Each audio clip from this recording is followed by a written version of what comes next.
இப்போ வந்து மூக்கை எப்படி க்ளீன் பண்ணுறது அப்படின்னா, மூக்கு சிந்துறது தான் மூக்கு க்ளீன் பண்ணுறது. அப்போ குளிக்கும்போது வந்து மூக்கை சிந்த பழகிக்கணும். சிந்தி இப்போ மூக்கு குவளைய வச்சு மூக்குக்குள்ளே தண்ணியை ஊற்றி அதன் மூலம் மூக்கை வந்து தூய்மை செய்வாங்க.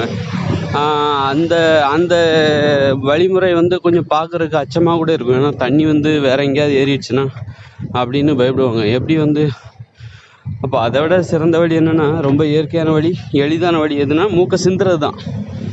குளிக்கும்போது நம்ம பல் விளக்குறோம், காலையில் பல்லை தூய்மை செய்கிறோம், குளிக்கிறோம், எல்லாத்தையுமே செய்கிறோம். அதே டைமில் மூக்கை சிந்த பழகிக்கணும். மூக்கை சிந்தி மூக்கில் ஏதாவது சளி கிளி அடைச்சிருந்தா அதை வெளியேற்றி விட வேண்டும். இது குளிக்கும்போது நம்ம செய்ய வேண்டிய ஒரு கடமை. இந்த கடமையை எல்லோரும் செய்கிறாங்களா அப்படின்னா இல்லை தான்,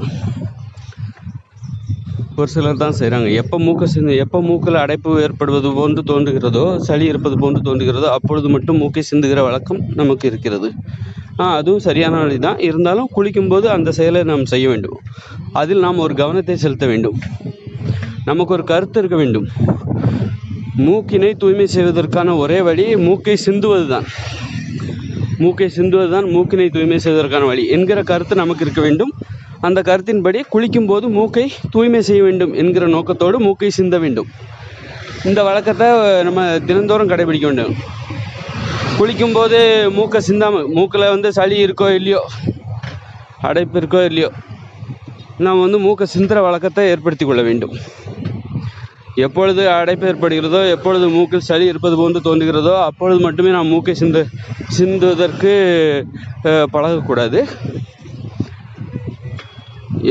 நம்ம குளிக்கும்போது நம்ம பல்லை தூய்மை செய்கிறோம், குளிக்க செய்கிறோம், அப்புறம் எல்லாமே செய்கிறோம்ல. அதே டைமில் குளிக்கும்போது மூக்கை சிந்துகிற வழக்கத்தையும் வைத்துக்கொள்ள வேண்டும். மூக்கையும் அந்த குளிக்கும்போது தூய்மைப்படுத்தி கொள்ள வேண்டும். ரொம்ப இயற்கையான முறை, எளிதான முறை. அப்புறம் மூக்குக்குள்ளே தண்ணியை விட்டு, அது ஒரு வழிமுறை தான். ஆனால் அது வந்து ரொம்ப பார்க்க பயமாக இருக்கும்.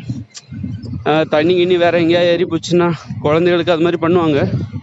கவனமாக பண்ணணும், தெரியாமல் பண்ணிடக்கூடாது.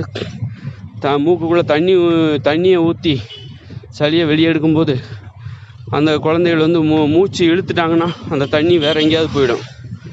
வேறு எங்கேயாவது போய் அது வேறு மாதிரி பிரச்சனைகளை ஏற்படுத்துறதுக்கு வாய்ப்பு இருக்குது. அதனால் அது கொஞ்சம் அதை விட எளிதான வழி மூக்கை சிந்துவது தான். சிலர் வந்து சளி மூக்கிலலாம் இருக்கும், தொண்டையில் இருக்கும், அதை வெளியேற்று மூக்கை சிந்துவதற்கு கூச்சப்பட்டு கொண்டு, தயங்கி கொண்டு,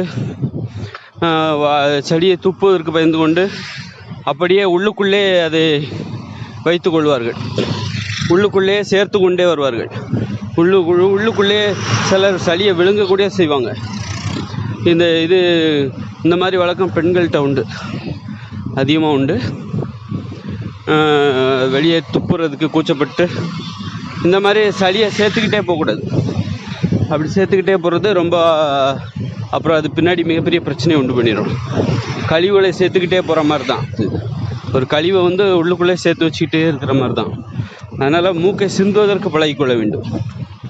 சளி பிரச்சனை இல்லாதவங்களுக்கு மூக்கை சிந்துவது ரொம்ப எப்போது ஒரு வாட்டி, அதை தினந்தோறும் கடைபிடிக்க வேண்டும். சளி பிரச்சனை இருக்கிறவங்களுக்கும் அந்த மூக்கை சிந்துற பழக்கம் வந்து கண்டிப்பாக வேண்டும். நோய்களை குணப்படுத்தவும் செய்ய வேண்டும். அந்த சளி பிரச்சனையும் சரி பண்ணணும். சரி பண்ணிவிட்டு